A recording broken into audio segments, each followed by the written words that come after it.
Hey everybody, Pals Poison here, and welcome to Thighs Steeped in Benthic Mourning. Um, yeah, so the title of this caught my attention because I have no idea what the hell that means, but that's okay. That's never stopped me before, it's not going to stop me now. So we're going to check it out together. Excuse me, it's been a long day.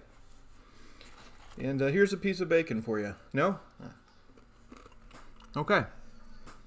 So let's check it out. Crunchy bacon.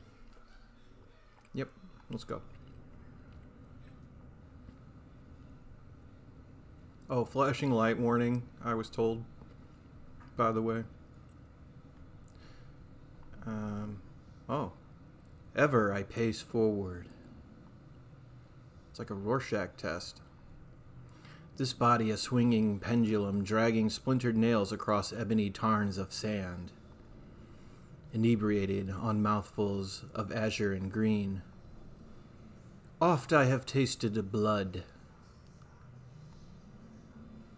Effulgent and acidic, slathering the softest muscles of my throat. That blood. It has been mine for far too long. Tepid clouds opened in a drowsy yawn of gray, eager to vomit my name upon the shore. It is sickly and fragrant, offering no tender comfort in my loathing. That seductive ocean with frothing white sheets to cradle me in its depths.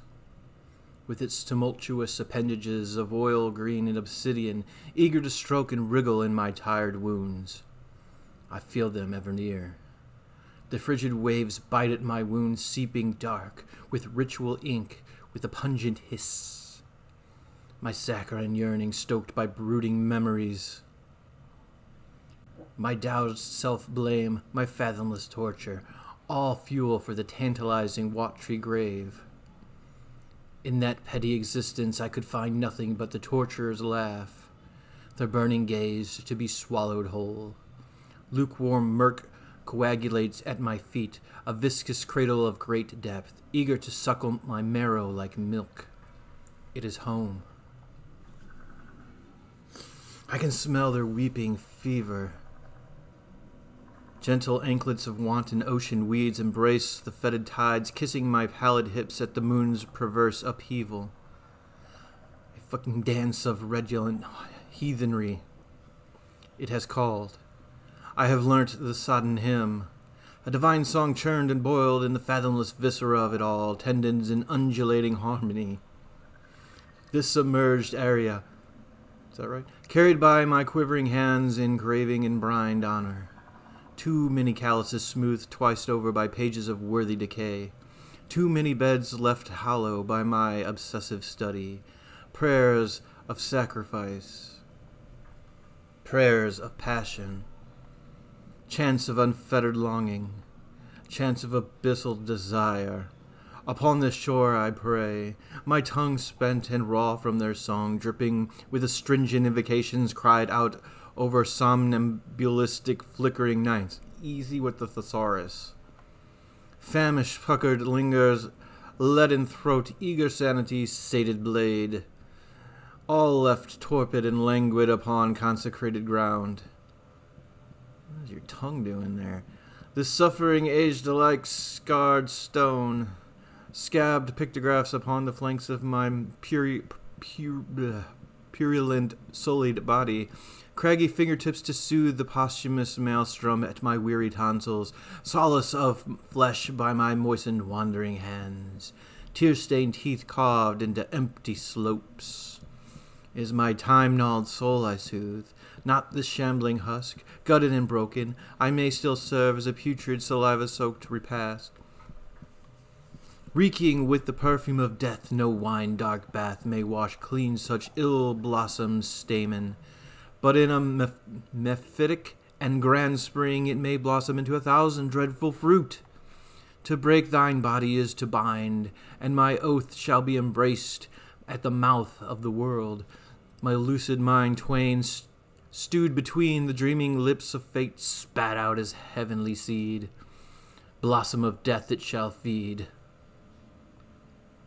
bloated, brackish cunt dripping with unknown libation.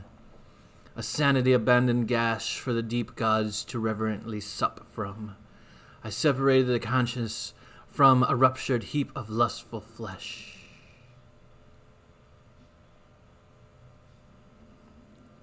Thus send my vexed eyes asleep and wrap the slinking abysmal deaths about my ardent cavity. I embrace the horde of holy gluttonous things to eat from the offering plate of my body. I embrace the fetus of cataclysm with the steeped shrine of my belly.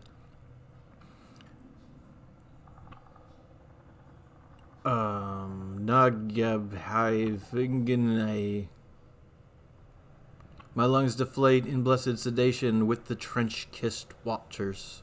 My choking cries the bait of divinity.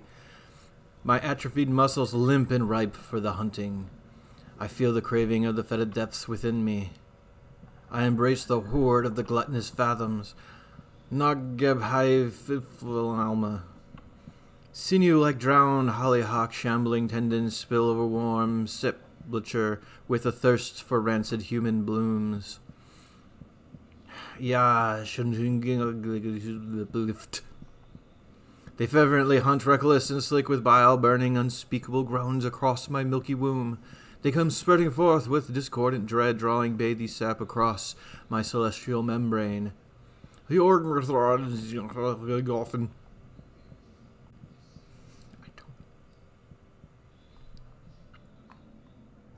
A hunger for rotten tendrils, that throbbing melody of awareness, a pulsating, contracting hymn steady as chase swells. Fanyth Theranach Gib. That distant wound kept moist by streaming dew, a mucus-soaked altar for the gods to feast from. We're getting... You are starved. My gorgeous holy predator, left salivating for centuries.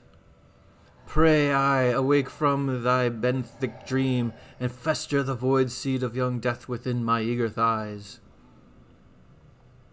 Call I thy breeding ground, adumbrated by ever-tempting pelagic lips.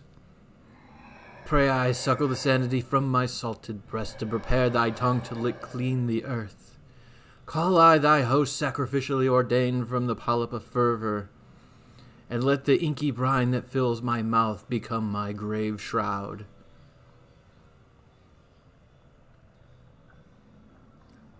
You think you'd go to golf and you for rolling off of Alma. You are wrong and you have Alma. You can highly, yes, yeah. Yeah.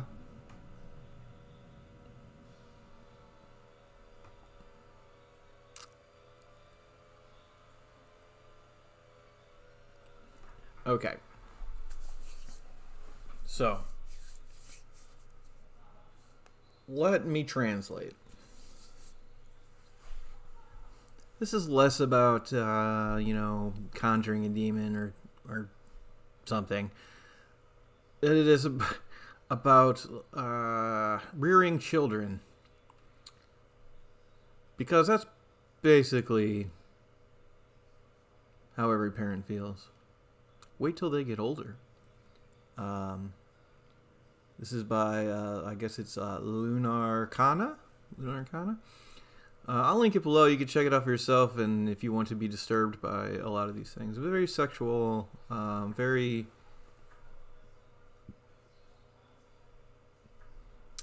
metaphoric, I will say. A little heavy, like I said in the middle there, a little heavy on the thesaurus. It's like, okay. I get the tone that you're going for. And I was, okay. Time out. So, full disclosure, in another life, I was an English professor of literature, and also critical thinking and some other things in college. I'm not, obviously, anymore, but I was. So, I'm not just talking out of my butt, but it's a little heavy. I don't think it has to be so heavy. I mean, you know, you can go the way of Poe to a certain extent, or some, you know, others. But ultimately, it kind of takes you out of it a little bit when you have to, like, really concentrate, like words like I've never seen before, which I come across words I've never seen before every day. If you don't, you're not reading enough. But, you know, I think part of this is largely, if not completely, you know, reliant on the text, the story, what we're reading. And you want that to be as clean as you possibly can. Otherwise, you're going to run into things like I did, you know. Like, and I'm sure there's somebody out there who's going to be like, oh, you didn't know that word, or you didn't know how to pronounce that word. It's like, okay, great. Go on frickin' Jeopardy then. We'll leave me alone. But, you know, your average person who's going to come across this, you know, probably not, you know, doesn't have this huge lexicon. Their vocabulary is probably equivalent to, you know, their grade level that they've finished. And, you know, if you overload it a little too much, then, you know, like I said, it kind of takes you out of it. But with that said, it was adequately creepy, and the visuals were increasingly creepy. Like, it started out like kind of like, eh, but then, like, it, you know, it ramped up and got weird, man. And I like weird, so good job there. So, you know, it is an experience, not so much a game. But if anybody out there thought this was pretty cool, you can check it out for yourself. I'll link it below. And if you liked the video, I would appreciate clicking like on it as well. And if you would be so kind, I would be ever so grateful if you were to subscribe. And you can check out more creepy, heavily kind of sexy, in a dark, creepy way, games just like this. Anyway, that's going to do it for this video, and I will see you all in the next one. You get 2 this time. Bye-bye!